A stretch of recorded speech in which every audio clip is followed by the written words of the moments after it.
மாதா தொலைக்காட்சி அன்பர்களே, இறந்த நம்பிக்கையாளர்களின் ஆன்மாக்கள் இறைவனிலே நித்திய இளைப்பாற்றி அடைய நமது மாதா தொலைக்காட்சியோடு இணைந்து ஒரே குடும்பமாக மன்றாடுவோம். ஏ. ஆல்பர்ட், மைக்கேல்புரம், கள்ளக்குறிச்சி 3ஆம் ஆண்டு நினைவஞ்சலி.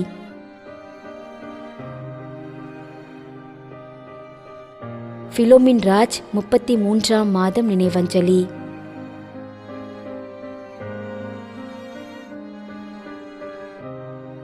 திரு எஸ். ஜோக்கின், பெங்களூர் 33ஆம் மாதம் நினைவஞ்சலி.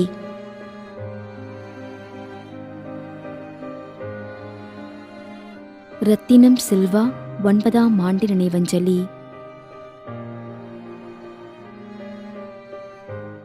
மேலும் கொரோனா நோயினால் பாதிக்கப்பட்டு இறந்த அனைத்து நம்பிக்கையாளர்களின் ஆன்மாக்களுக்காகவும், யாரும் நினையாத நம்பிக்கையாளர்களின் ஆன்மாக்களுக்காகவும் மன்றாடுவோம்.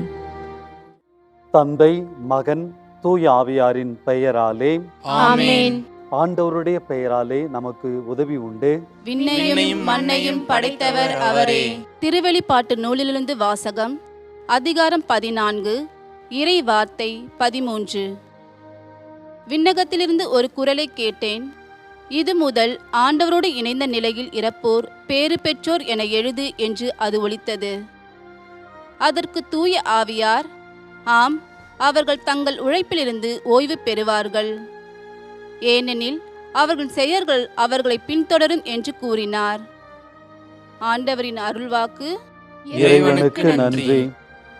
நம்மிடையே வாழ்ந்து இறந்து போன இறைவனின் அடியார்களுக்காகவும், மேலும் குறிப்பாக மாதா தொலைக்காட்சி வழியாக நீர்த்தார் நினைவில் இன்று நினைவு கூறும் இறைவனின் அடியார்கள் அனைவருக்காகவும் மன்றாடுவோம்.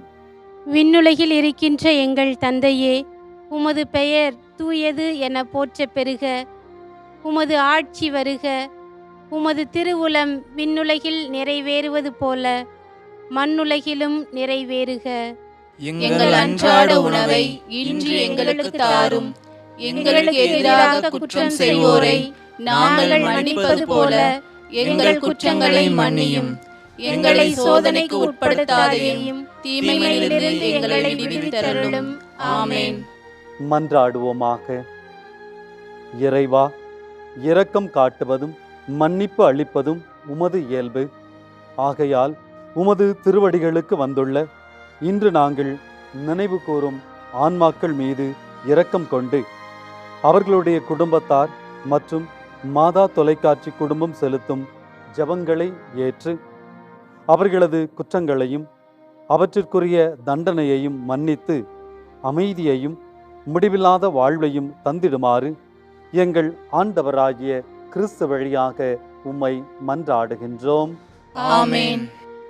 நிலையான இளைப்பாறுதலை ஆண்டவரே இவர்களுக்கு அளித்தருளும். முடிவில்லாத ஒளி இவர்கள் மேல் ஒளிர்வதாக. இறந்த நம்பிக்கையாளர்களின் ஆன்மாக்கள் இறைவனின் இரக்கத்தினால் அமைதியில் இளைப்பாறுவனவாக. ஆமென்.